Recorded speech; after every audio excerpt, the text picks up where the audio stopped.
베드로는 초대교회의 독보적인 지도자였죠. 예수님의 12제자 중에서도 가장 목소리가 컸던 인물이기도 하고요.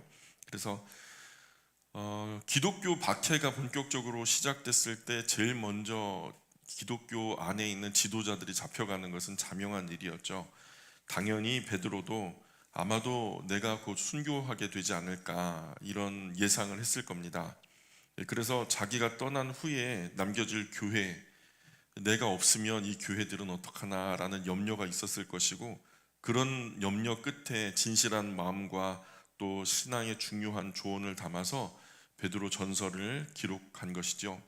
우리가 지난 시간까지 베드로 전서 이야기를 나누었고, 그런데 생각한 것처럼 베드로가 빨리 끌려가거나 순교를 당하지 않았죠.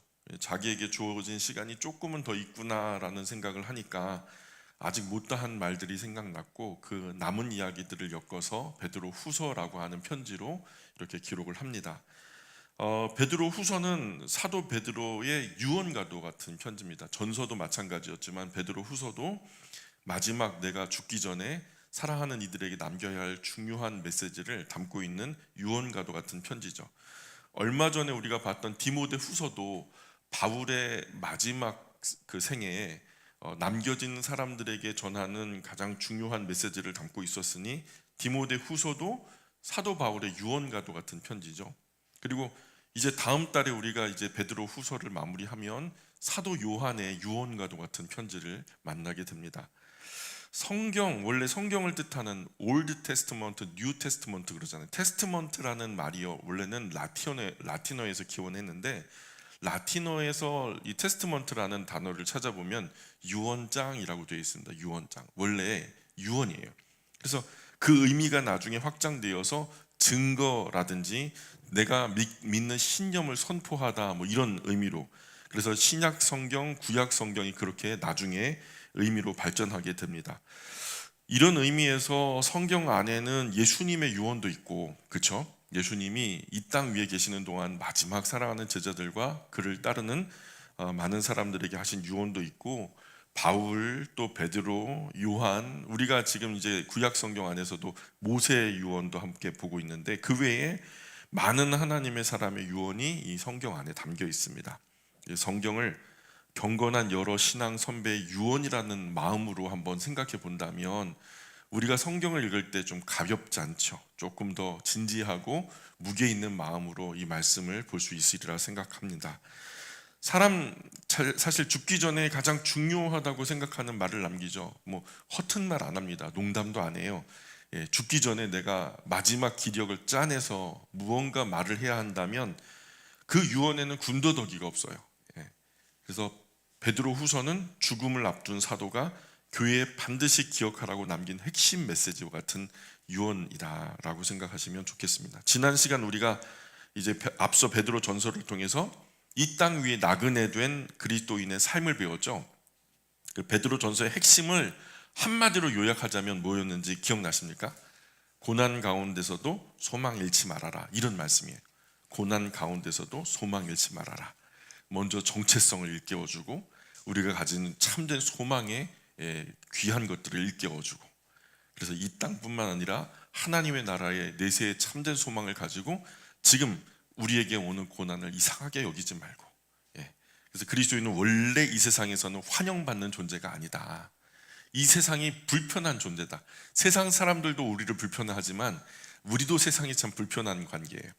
오히려 세상과 다른 세계관, 다른 가치관, 다른 인생관으로 살아가다 보니까 때로는 오해받고, 때로는 박해받고, 때로는 손해보기도 하고, 심각한 경우에는 순교를 당하기도 합니다. 그러나 베드로는 베드로 전서에서 말하는데 어떻게 말했습니까? 사실 너희는 택함 받은 족속이다, 이거예요. 선택받은 족속이다, 왕같은 제사장이다, 거룩한 나라다, 하나님의 보배로운 소유된 백성이다. 그러므로 세상 속에서 고난을 받더라도 낙심하지 말고 거룩하게 끝까지 살아가라, 그렇게 말씀을 하죠. 그런데 베드로 후서로 넘어오면 분위기가 조금 달라져요. 베드로 전서가 교회 외부적으로 오는 위험, 박해에 대한 이야기를 다루었다면, 베드로 후서는 교회 안에서부터 일어나는 위험을 다루고 있어요. 내부적으로. 베드로전서는 교회 외부적인 어려움, 베드로후서는 교회 내부적인 어려움. 교회 외부적인 박해보다 더 무서운 게 바로 뭐냐? 교회 내부적으로 거짓된 가르침이 난무할 때 교회는 스스로 무너지는 거죠. 그래서 베드로 후서를 관통하는 질문, 그것이 뭐냐면 베드로 전후서를 관통하는 질문이 그리스도인은 어떻게 끝까지 신앙을 지킬 것인가?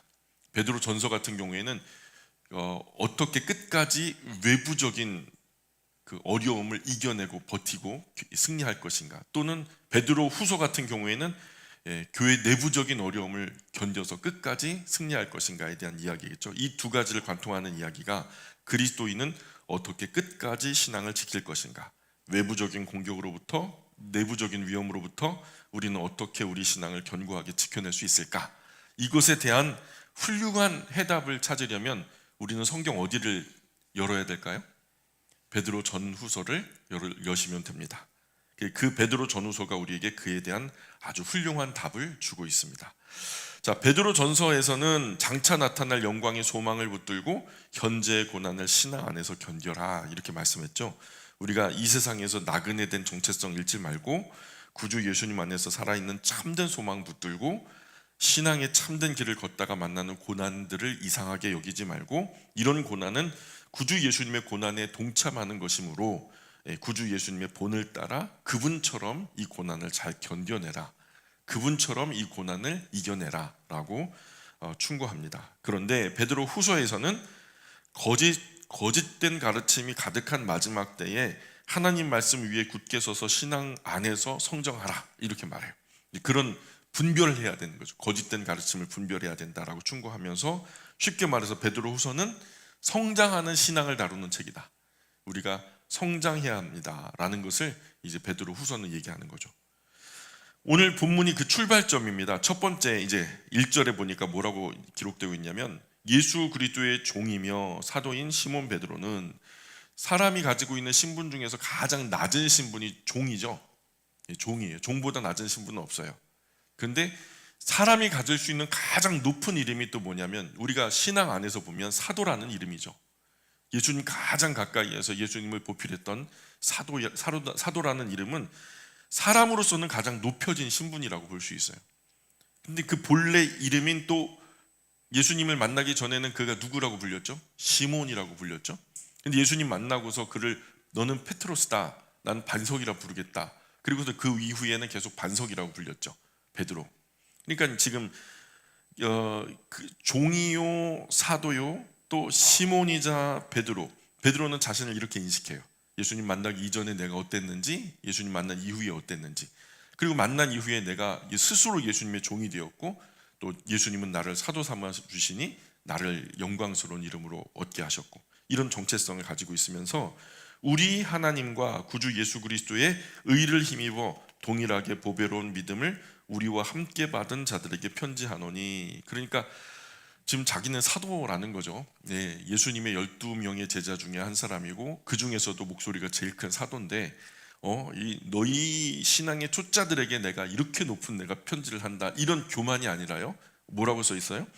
동일하게 보배로운 믿음을 우리와 같이 받은 자들에게 편지한다 이렇게 말해요.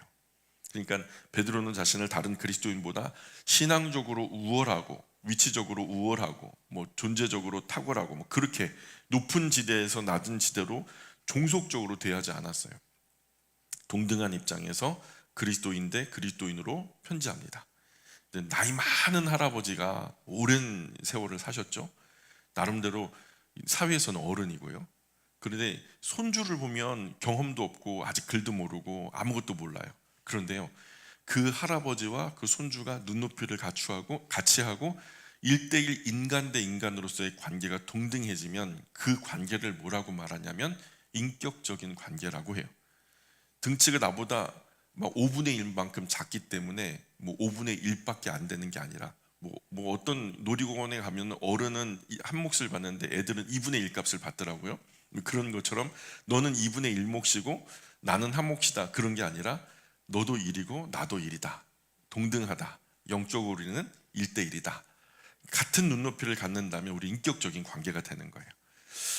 세상의 모든 하나님 형상으로 지음받은 사람은 종이든 왕이든 똑같습니다. 대통령이든 국민이든 똑같아요. 1대1로서 동등한 눈높이로 대할 때 우리는 인격적인 관계라고 하거든요. 그리스도인은 이렇게 동등한 입장에서 그리스도인 대 그리스도인, 인간 대 인간으로 설 필요가 있습니다. 자, 그래서 베드로는 지금 그렇게 편지를 주고 있는 거예요. 2절에 보니까 하나님과 우리 주 예수를 알므로, 우리가 하나님을 알고 그 보내신 분이 누구죠? 구주 예수님. 바로 구주 예수님을 우리 안에 영접하는 것이 바로 영원한 생명을 얻는 유일한 길이죠. 우리가 이걸 알아요. 우리가 알아야 할 성경에서 가장 중요한 한 가지의 이야기를 한 문장으로 표현하자면 그 하나님과 하나님이 보내신 구주 예수님을 아는 것, 이거라고 볼 수 있거든요. 왜냐? 그분이 스스로 이 땅에 오셔서 나는 생명의 물이다, 생명의 떡이다, 나는 부활이다, 나는 생명이다. 내가 부활을 주겠다 합니까? 아니에요. 나는 부활이다. 내가 생명을 주겠다 합니까? 아니죠. 내가 생명이다. 그러니까 예수님 손 붙잡고 가면 사는 거죠. 왜냐? 예수님이 생명이니까. 세상의 모든 종교는 뭘 믿어? 라고 질문하는데요. 그런데 기독교는 누구를 믿어? 라고. 여기서도 인격이에요. 그러니까 예수님을 믿는 거예요. 내 안에 모시는 거죠. 우리가 알아야 할 유일한 지식이 있다면 하나님과 그분이 보내신 유일한 구원의 길, 생명의 길인 구주 예수님을 아는 것. 이것을 오늘 본문에서는 암이라고 하는 짧은 한 글자로 표현하고 있어요. 근데 이후에 또 암, 이게 지식이죠. 이게 계속 강조되고 있는데 바로 영원한 생명은 유일하신 참 하나님과 그 보내신 자 구주 예수님을 아는 거라고 성경도 증언하고 있어요. 그렇다면 여기 구주 예수님을 알고 모르고는 영원한 생명을 얻거나 잃는 만큼의 굉장히 중요한 지식이라는 거죠. 우리가 이 학문의 자리에 들어와서 초등학교 1학년 때부터 기역, 니은, 디귿, 리을을 공부하잖아요. 그게 배움이라고 하죠. 배우기 위해서 우리는 어디 갑니까? 학교 가죠. 학교에서 글을 배우고요. 글을 배워서 뭐 합니까? 문장을 읽어요. 문장을 읽어서 뭐 합니까? 그 문장 안에 있는 어떤 의미들을. 근데 세상에서 가장 귀한 의미가 뭐라고 생각합니까? 우리가 눈으로 읽고 입술로 읽을 수 있는 가장 귀한 의미는 이 땅을 넘어서 영원한 하나님의 나라, 100년 미만에 끝나는 것이 아니라 영원한 하나님의 나라까지 이어지는 생명의 길을 찾는 거예요. 그것을 읽는 거라고요. 다시 말해서 저는요, 배움의 가장 최고봉이 이 성경 읽는 거라고 생각해요. 왜 학교에서 공부하느냐? 이 성경 읽는 거. 성경 안에서 뭘 캐내는 거예요? 100년 미만이 아니라 영원히 사는 법을 배우는 거죠. 이 최고의 배움. 그래서 여기서 예수님 알고 모르고는 영원한 생명을 얻거나 잃는 만큼의 굉장히 중요한 지식이잖아요. 구주 예수님을 모르면 엉뚱한 짓을 합니다. 유일하신 참 하나님을 안다고 하는 유대인들도 구주 예수님을 모르니까 예수님이 내가 하나님이 보내신 그 존재다 라고 하니까 그 사람들이 어떻게 해요? 그 앞에 굴복하는 게 아니라 갈릴리 주변에 있었던 못 살고 어려운 사람들은 다 예수님이 그렇게 말하니까 굴복해서 나를 떠나소서 나는 죄인입니다 하면서 그분의 주되심을 선포하는데 오히려 유대 중심으로 종교 지도자들은 손에 돌을 들고 일어나요. 그러니까 똑같이 예수님이 자신의 빛되심을 선포하는데 어떤 존재들은 그 돌을 들고 어떤 존재들은 무릎을 꿇고, 그러니까 우리가 예수님 믿는다는 것은 예수님 아는 것을 넘어서서 그 알미 우리의 삶에 적용될 때 두 가지 현상으로 나타나는데 하나는 부정, 그러니까 우리 안에 마음이 어두움으로 가득 차 있으면, 더러움으로 가득 차 있으면 마음의 방에 불이 켜지면 부담스럽죠. 불을 꺼버려야지. 치우기 싫어요. 그러면은 예수님이라는 빛을 꺼버려요. 그래서 십자가에 못 박아 죽인 거죠. 그런데 또 한 존재는 이렇게 더러워졌으니 치워야 되겠다. 이게 회심하고 회개하여 그분 앞에 굴복하는 거죠. 두 가지밖에 없어요. 어쨌든 그렇습니다. 은혜와 평강이 너희에게 더욱 많을지어다. 그래서 하나님과 구주 예수님을 알게 하는 분이 바로 성령 하나님이신데, 여러분 성령 하나님이 우리에게 하시는 일이 뭘까요? 성경 안에서 성령 하나님이 하시는 일이라고 소개하는 것을 교리적으로 묶어보면 신학적으로 묶어보면 한 4가지 정도로 정리될 수 있는데요. 성령 하나님이 하시는 이 일이라고 적어 놓으시고 옆에다가 한번 풋노트를 달아보실까요? 첫 번째는요, 성경을 기록하신 거예요. 성경 안에서 성경이 기록된 것은 성령 하나님의 영감으로 된 것이다라고 안내하고 있거든요. 그래서 성령 하나님이 하신 첫 번째 제일 중요한 일은 성경을 기록하신 거. 두 번째는 선지자들을 보내셔서 하나님 말씀 전하게 하신 거. 선지자들이 가서 자기들 말 할 수 있잖아요. 근데 그럴까봐 성령 하나님께서 선지자들을 보낼 때 그들에게 감동하셔서, 이런 말 자주 쓰거든요. 감동하셔서라는 것은 뭐냐면 성령 충만하셔서, 성령이 그들 안에 가득하셔서 그들이 그들의 말을 하는 게 아니라 하나님이 하시고 싶어 하시는 말을 그들의 입술을 통해서 전하게 하셨다라는 것이 바로 이 선지자들을 보내심이거든요. 그래서 성령 하나님이 하신 두 번째 굉장히 중요한 일은 선지자들을 보내셔서 하나님 말씀을 전하게 하셨다라는 거예요. 세 번째는 뭐냐면 유일하신 참 하나님을 알게 하셨다. 이건 배워서 아는 게 아니거든요. 하늘에서 내려온 지식이에요. 이게 계시라고 하는 건데, 이것은 하나님께서 성령 하나님을 통해서 그분의 존재를 알게 하시는 거예요. 여러분, 하나님 믿으세요? 그러면 믿어집니까? 믿어지지 않아요. 사실은 우리가 이성적인 존재라 가진 여러 가지 눈으로 보거나 손으로 만지거나 여러 번 이렇게 검증을 해서 겨우겨우 믿게 되는 것이 우리의 지적 암이거든요. 근데 하나님이 계시다는 것을 아멘 하면서 믿게 되는 건요, 성령 하나님의 선물이에요. 그분이 우리를 도와주셨기 때문에 우리가 알게 된 거예요. 태초에 하나님이 천지를 창조하셨다. 태초라는 거 아세요? 하나님, 천지, 창조, 이 네 단어요, 우리가 인지가 닿지 못해요. 우리가 연구하고 공부한다고 그것을 완전히 분해해서 온전히 알 수 있는 정보들이 아니에요. 성경 뚜껑 딱 열자마자 첫 번째 나오는 창세기 1장 1절에 이 네 단어가요, 이미 우리가 알 수 없는 이야기들이에요. 그런데 이것을 우리가 어떻게 알게 되냐면 믿음으로 알게 돼요. 그래서 우리의 신앙은 믿고 아는 거지 알고 믿는 것이 아니다라는 거죠. 버스를 수십 번 탔는데 사고가 나지 않고 편안하게 목적지까지 우리를 데려가더라.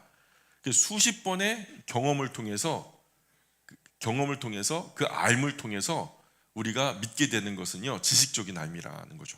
그걸 믿음이라고 우리는 표현하진 않아요. 그 데이터적인 어떤 팩트죠. 근데 우리가 우선 믿는 거예요. 그럴 거야. 그렇다고 하시니까 믿고 받아들이니까 그 다음에 알게 되는 거. 이게 바로 그리스도인의 신앙이라는 거예요.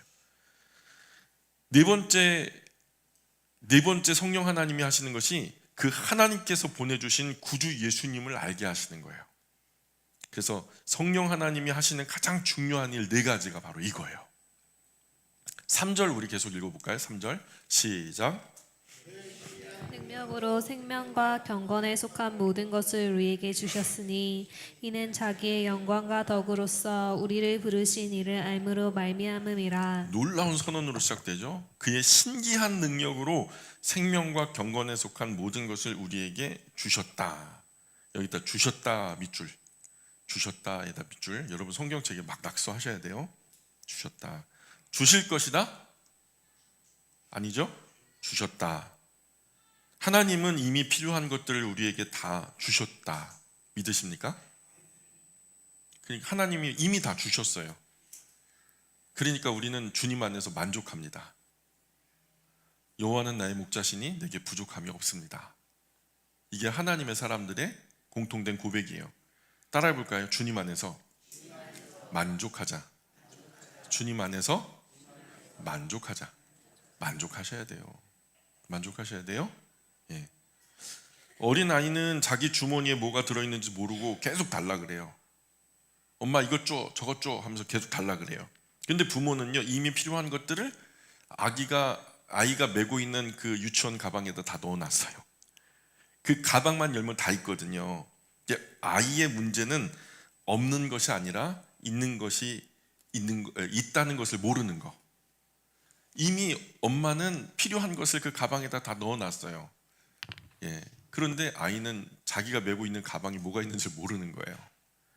신앙도 비슷해요. 하나님은 이미 우리에게 그분의 말씀도 주셨고 성령 하나님도 주셨고 교회도 주셨고 그분과 소통할 수 있는 그 방편인 기도라는 것도 주셨고, 문제는 하나님께서 안 주신 것이 아니라 우리가 이미 받은 것을 사용하지 않기 때문에 일어나는 문제들이라는 거죠. 많은 그리스도인들이 오해해요. 저는 좀 믿음이 부족합니다. 저는 그럴 만한 능력이 아직은 없습니다. 저는 아직 많이 부족합니다. 그런데 베드로는 다른 말 하는 거예요. 그리스도인의 문제는 받은 것이 부족한 것이 문제가 아니라 받은 것을 사용하지 않는 것이 문제다라는 거죠. 이미 다 받았어요. 이제 부족하다 모자라다 그러면 돼요 안 돼요? 이제 곧 연말 올 텐데 연말 또 앞에 놓고서 저랑 전화로 신랑이 버리면 돼요 안 돼요? 아멘 하셔야 돼요. 이미 다 주셨어요. 만족할 만큼 주셨어요. 자, 하나님은 우리에게 이미 구원 주셨죠. 성령 하나님 우리 안에 주셨고, 하나님 말씀 주셨고, 기도라는 소통 방법 주셨고, 함께 일할 교회도 주셨고, 모든 일을 이룰 수 있는 힘과 은혜도 주셨고, 신앙은 없는 것을 만들어내는 작업이 아니라 이미 받은 것을 누리고 사용하고 활용하는 것이라는 거죠.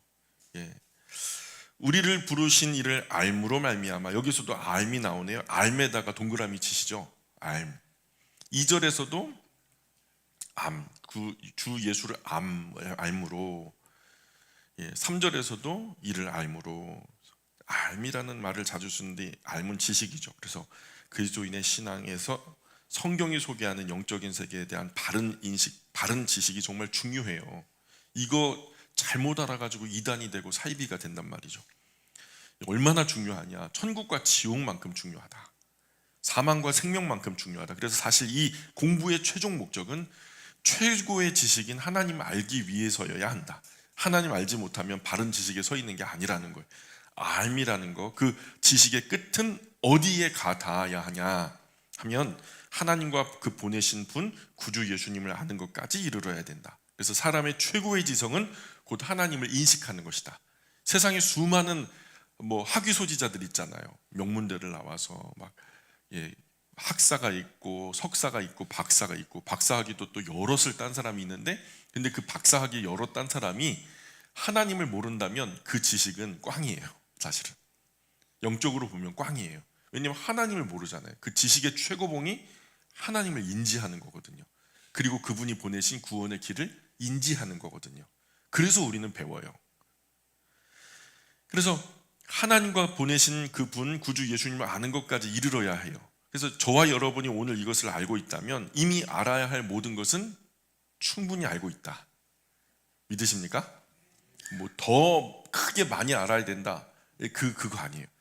알아야 할 것은 이미 다 알고 있다. 그래서 베드로는 너희에게 필요한 것은 이미 다 주셨다라고 말하는 거예요. 그러니 그 자료를 바탕으로 이제부터는 좀 자라가야 되지 않겠냐. 중요한 건 다 알았어요. 하나님이 우리에게 구원자를 보내셨어요. 그 구원의 길이, 구원자는 바로 구주 예수입니다. 이거 알았으면 이제 우리는 생명줄 잡은 거예요. 그리고 이후에는요, 그 생명줄 잡고 어떻게 믿음 안에서 성장해야 하는가에 대한 이야기를 우린 이제 생각해야 되는 거죠. 그래서 바울도 구주 예수님 아는 지식이 알고 보니까, 이전에는 자기가 바리새인 중에 바리새인이요, 유대인 중에 유대인이었고, 로마 배경으로 치나 히브리 배경으로 치나 자기는 꿀릴 게 없는 사람이었거든요. 7개국어 정도 한다고 해요, 학자들이. 그런데 그런 놀라운 지식을 가진 이 바울이요, 나중에 예수님을 알고 난 다음에 얘기하는 것은 온 세상 가운데 너무 고상해서, 예수님을 아는 지식이 너무 고상하기 때문에 세상 모든 학문은 다 초등학문처럼 여겨졌다라고 그래요. 그리고서 심지어는요, 구주 예수님 아는 지식 이 한 가지만으로 다른 세상의 모든 학문들은 배설물처럼 여겨지더라. 품위 있게 표현해서 배설물이지 똥처럼 여겨졌다는 거예요. 이것은 세상 학문이 가치가 없다는 말이 아니라 그만큼 구주 예수님을 아는 지식이 비교할 수 없을 만큼 귀하다. 귀하다. 여러분, 천국 가게 하는 지식이 어디 있어요? 좋은 대학교 가게 하는 지식이 있죠. 좋은 직장 가게 하는 지식도 있어요. 그리고 또 돈 많이 벌게 하는 지식도 있죠. 근데 천국 가서 영원히 살게 하는 지식 어디 있어요? 이 안에밖에 없어요. 이게 최고죠, 최고. 이 얼마나 귀하냐면 천국과 지옥을 영원히 가릴 만큼 귀한 지식이다라는 거죠. 예수님은 3년 동안 12명 가르치셨죠. 근데 그 3년 12명이 얻은 지식은 온 세상 최고의 지식이었어요. 유일하신 참 하나님과 그 아들 구주 예수님에 대한 바른 지식. 그래서 우리 생각에는 수십 년 동안 수천 수만을 가르치셔야 되지 않았나. 예수님 정도면 여의도 순복음교회가 한 30만 된다. 더 많은가요? 요즘은 어떤지 모르겠어요. 뭐 되게 문제가 많던데요. 어쨌든 더 많은 사람들을 모아야 되지 않았을까, 뭐 이렇게 생각하는데 아닙니다. 3년간 딱 12명에게 하나님에 대한 바른 지식을 전달한 거죠. 정말 위대한 사역을 하신 거예요. 예수님은 단지 많은 사람을 모으는 데 집중하지 않았어요. 12제자를 세우는 데 집중하셨죠. 그리고 그 12명이 온 세상을 변화시킨 거예요. 하나님 나라 역사는 언제나 깊이 있는 제자 양육을 통해서 이루어진다. 제대로 아는 사람, 몇 사람을 통해서 이루어진다. 사도들이 누구 닮습니까? 누구 닮았어요? 스승인 예수님 닮았죠. 예수님 닮은 12제자로 세계 선교를 이룬 거죠. 예수님은 제자들에게 딱 3년 가르치셨어요. 과목은 딱 두 가지예요. 하나는 이론과 실제인데, 이론과 실제. 그래서 바른 지식, 바른 삶, 과목이 두 개예요. 바른 생활이라고 들어보셨어요? 초등학교 때 들어가면 바른 생활, 슬기로운 생활 하잖아요. 바른 생활은 국어 영역이고 슬기로운 생활은 수학 영역이고, 그죠? 그런 것처럼 뭐 바른 지식, 바른 삶, 이 두 과목인데, 바른 삶은 이제 실제죠, 실제. 예수님께서 친히 몸소 3년 동안 데리고 다니면서 보여주셨어요. 실제. 신령한 지식이 쓰일 때 우린 세상에서 어떻게 살아가야 하는가, 나의 뒤통수를 보고 배워라 하면서 제자들이 예수님 보고 친히 현장 실습을 통해서 보여주셨단 말이죠. 그리고 이제 이론에 관한 것은 마지막 가이사랴 빌립보 졸업여행 때 바른 지식에 대한 이론 시험 문제 딱 한 문제 내셨어요. 한 문제. 사람들이 나를 누구라고 하느냐라고 하는 건데, 결정적으로 너는 나를 누구라고 하는데 라고 하는 이 문제. 날 누구로 보는데, 나를 누구로 인식하는데, 나를 누구로 믿고 있는데, 신인식론에 관한 문제죠. 이 문제가 이제 베드로가 답을 한 거예요. 이 문제에 대해서 베드로가 답을 달기를 뭐라고 달았죠? 주는 그리스도시요 살아계신 하나님의 아들이십니다. 이렇게 답을 하니까 예수님이 패스 한 거죠. 합격한 거예요. 그렇다고 해서 이제 수업이 다 끝난 건 아니고 알아야 할 것은 알았다는 거죠. 이제부터 그것을 기반으로 해서 자라가야 한다라는 얘기를 하시는 건데, 예수님께서 부활 승천한 후로도 더 부단히 제자들은 공부합니다. 그래서 안타깝게도 오늘 많은 그리스도인이 신앙이 중요하다는 것을 알면서도 불구하고 신앙에 관해서 배우는 일에는 참 소홀한 경우가 많아요. 그래서 학교에서 질리게 수업을 들으니까 교회에서마저도 뭘 배우라고 하느냐. 교회에서는 좀 마음 편하게, 좀 속상한 일 있으면 하루 종일 울고 가고 기쁜 일 있으면 막 사람들하고 그냥 신나게 얘기하다 가고 그러면 좋은데, 교회에서마저도 뭘 배우라고 하느냐 불평하는데, 그러니 교회는요 눈치 보면서 사람들 싫어하는 거 안 하려고 하니까 이 성경 강좌 이런 거 잘 안 하잖아요. 그래서 교회에서 교육이 점점 없어지고 있는 추세예요, 여러분. 그래서 오늘 많은 그리스도인이 예수님 믿지만 예수님 바로 알지는 못하는 경우가 허다합니다. 바로 알지 못한 상태로 믿으면 흔들리는 거예요, 항상. 왜 내 신앙이 흔들리냐? 바로 알지 못하기 때문에. 제대로 바르게 알고 있어야 진짜 믿음이거든요. 아무것도 모르면서 믿으면 그냥 미신인 거예요. 예수님도 미신처럼 믿을 수 있어요. 아무것도 모르고 믿으면, 덮어놓고 믿으면, 성경책 덮어놓고 믿으면 미신처럼 믿는 거예요. 여러분, 딱 하나만 안 하면 됩니다. 뭘 안 하면 되냐? 뭘 안 하면 될까요? 포기만 안 하면 됩니다. 포기만 안 하면 돼. 나는 틀렸어. 나는 머리가 나빠. 나는 뭐 들어도 생각이 안 나. 이런 거 안 하셔야 돼요. 포기만 안 하시면 됩니다. 성령 하나님께서 우리의 참된 스승이 되어 주실 거예요. 믿으십니까? 참 지혜의 영이 되셔서 우리를 가르쳐 주시는 분이라고 성경은 소개하고 있거든요. 그러니 하나님 말씀 배우는 자리, 하나님 예배하는 자리, 하나님 말씀 스스로 읽고 묵상하는 자리를 죽는 날까지 포기하지만 않으면 우리는 계속 성장한다라는 거예요.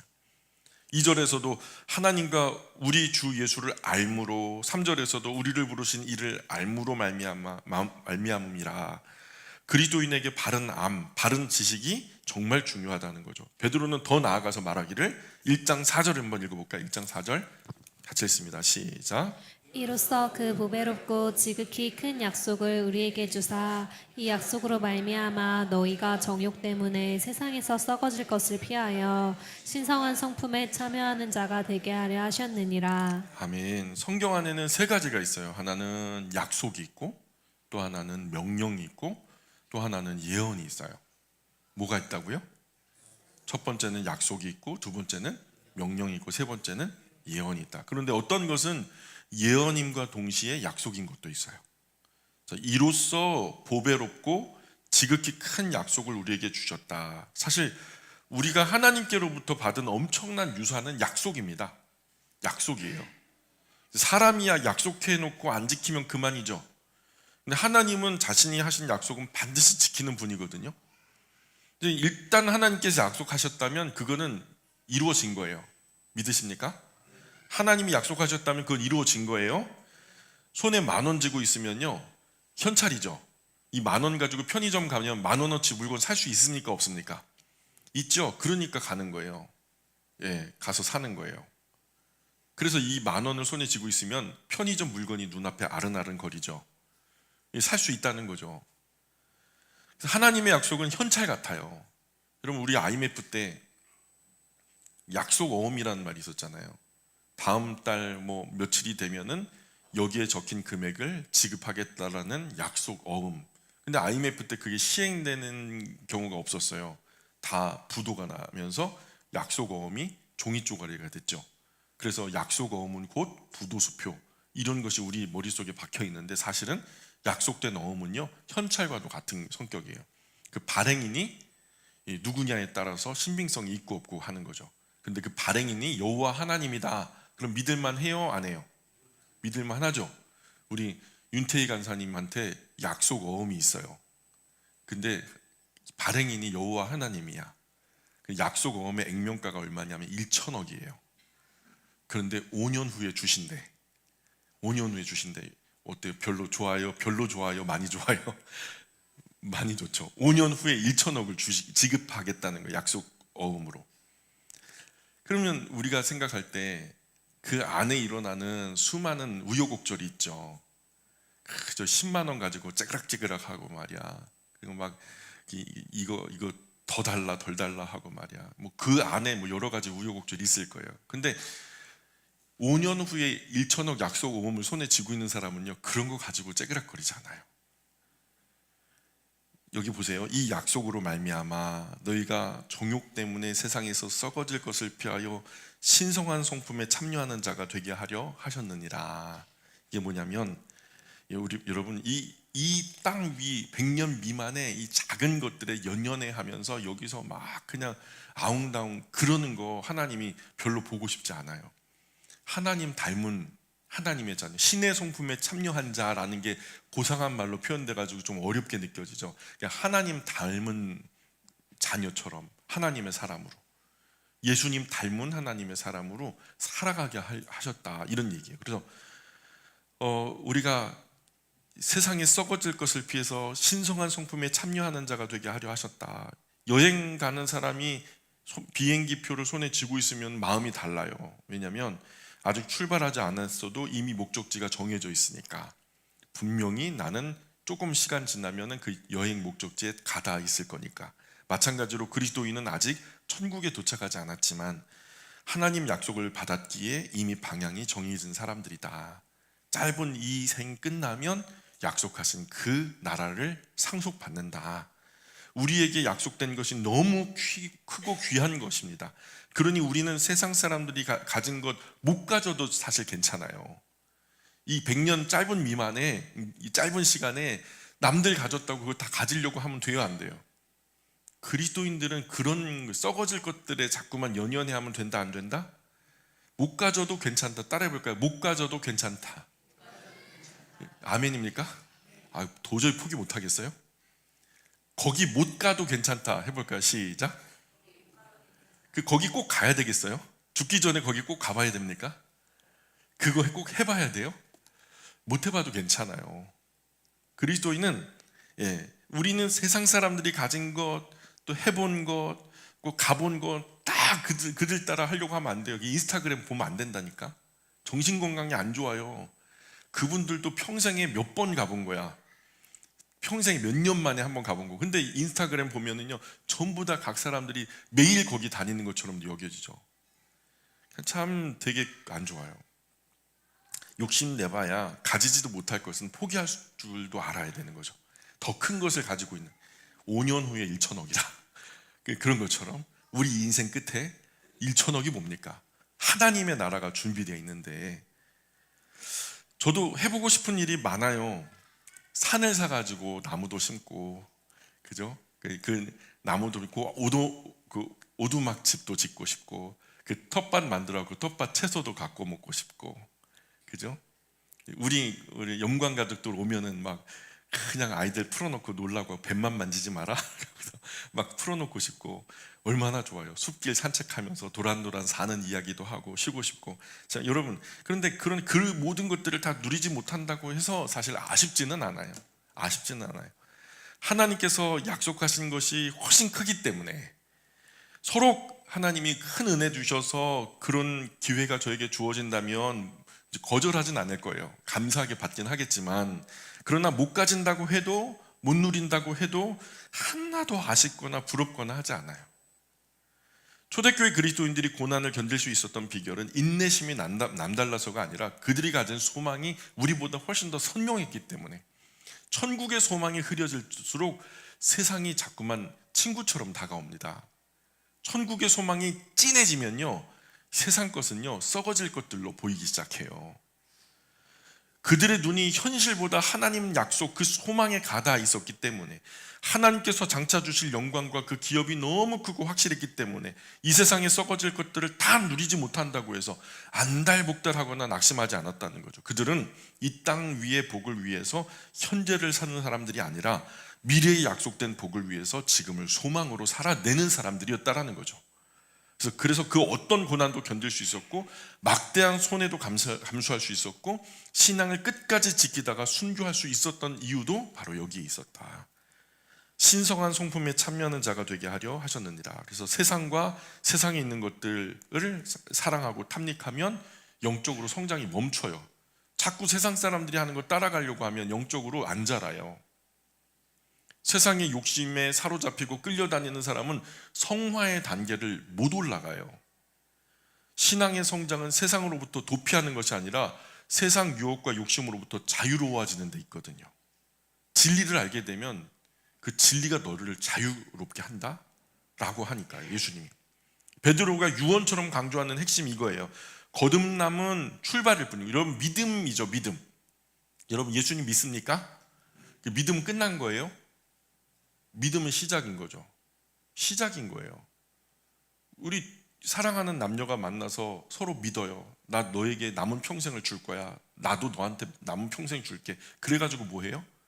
딴딴따단 결혼하잖아요. 그러면 끝난 거예요, 인생? 그게 시작이잖아요. 믿음으로 시작한 거예요. 그 안에 여러 우여곡절이 있죠. 믿음의 덕을. 왜냐하면 이 세상에서 우리가 그리스도인이라는 이름 가지고 많이 욕을 먹는 게 뭐냐면 독선적이다. 그리스도인은 참 독선적이다. 그래요. 왜냐하면 주변 사람들을 배려하지 못하는 거예요. 근데 우리의 신앙은요, 함께 살아가는 이 세상 가운데 덕이 있어야 되거든요. 덕을 끼치는 신앙이어야 된다고요. 그럼 덕 위에 뭐가 있을까요? 근데 덕만 있으면 뭐냐면 사람 좋아. 사람만 좋아요. 사람만 좋아. 근데 철학도 없고 근거도 없고 명분도 없는 그냥 사람만 좋은 그런 덕은요, 사람들이 바보라고 해요. 근데 그렇게 하는 덕을 끼치는 그 일에 뭐가 있냐? 지식이 있다라면 차원이 달라요. 그게 신령한 지식이에요. 믿음 위에 덕 위에 지식을. 근데 아는 사람 참 많잖아요. 아는 사람들이 뭘 해요? 자꾸만 안다 하면서 참 꼴불견인 게 아는 체 하거든요. 그러면 그 지식에는 절제가 필요한 거예요. 많이 알지만 불내지 않고 사람들 앞에서 막 튀어나온 모처럼 막 그렇게 모나게 굴지 않고 절제하는 거죠. 근데 절제도 그 한순간 절제할 수 있죠. 내가 3번까지는 참는다. 그럴 수는 있죠. 계속 참을 수 있어요? 계속 참아야 돼요. 그 인내라는 거죠. 인내. 계속 참는 거. 근데 그 인내가 막 사람들 막 가시처럼 막 뾰족뾰족 찌르면서 내가 참고 있는지 알아? 막그 옆에 사람 괴롭히면서 참으면 아무 소용 없어요. 그 참는 것, 인내에 경건한 모습으로 인내해야 되죠. 경건은 뭐냐면 하나님 앞에 내가 서는 거예요. 하나님 앞에서 옳은 자세로 인내해야죠. 그 경건인데 독선적인 경건은 또 홀로 뭐 수도원주의도 아니고 말이에요. 그것은 건강한 신앙은 아니에요. 그 사람들 가운데 형제 우애 사람들 가운데 경건이 있어야 되는 거죠.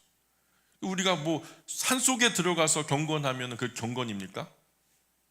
세상 한가운데서 경건해야 그게 경건인 거지. 그죠? 그래서 형제 우애 위에 결국엔 사랑. 그래서 믿음은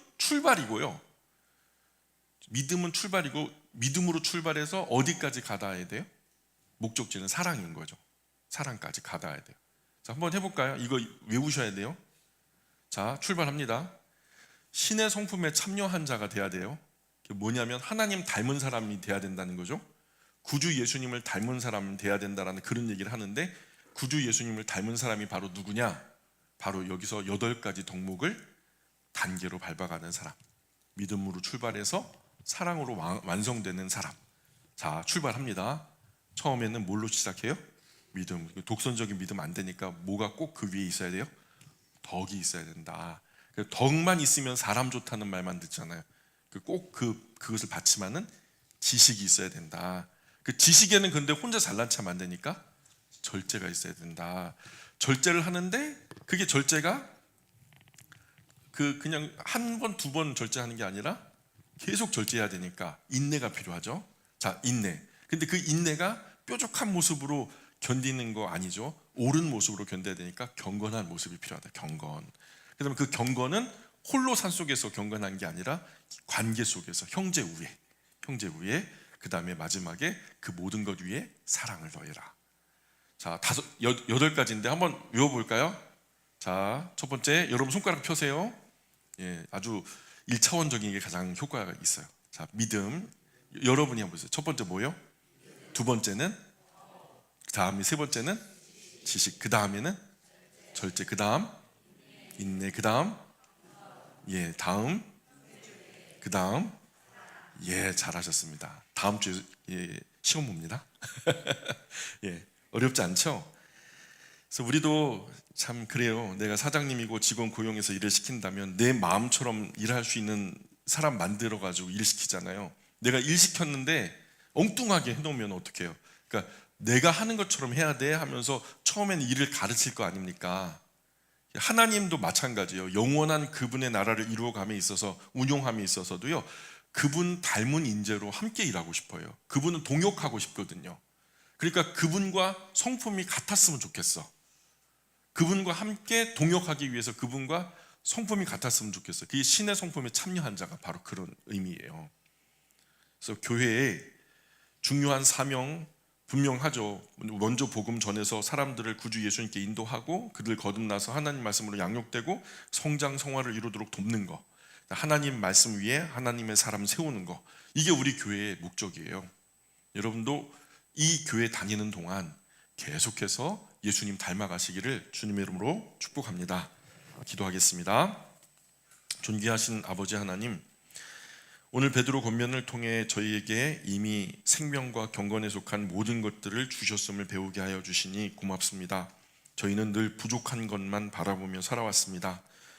없다고 매일 불평하고 할 수 없다고 포기하고 내 연약함만 바라봤습니다. 그러나 하나님께서는 이미 우리에게 은혜를 주셨고 성령 하나님도 주셨고 하나님 말씀도 주셨고 또 하나님과 소통할 수 있는 기도라는 방편도 주셨고 함께 신앙할 수 있는 주님의 몸된 교회, 사랑하는 동료, 형제 자매들을 주셨습니다. 이제 받은 은혜를 누리게 하시고 받은 말씀 위에 굳게 서게 하시며 주님을 더욱 깊이 알아가게 하여 주옵소서. 거짓된 가르침이 많고 유혹이 많은 세상 속에서도 하나님 약속 굳게 붙들게 하시고 썩어질 것 따라 살지 않게 하시며 신성한 하나님 성품 닮아가는 사람으로 자라가게 하여 주옵소서. 믿음 위에 덕을, 덕 위에 지식을, 지식 위에 절제를, 절제 위에 인내를 더하며 날마다 구주 예수님 닮아가게 하시고 저희의 삶을 통해서 예수님의 향기가 드러나게 하여 주옵소서. 저희 신앙이 멈추지 않게 하시고 죽는 날까지 배우고 죽는 날까지 성장하며 죽는 날까지 주님 더 알아가는 구주 예수님의 참 제자 되게 하여 주옵소서. 거룩하신 우리 구주 예수님 이름 의지하여 기도합니다. 아멘.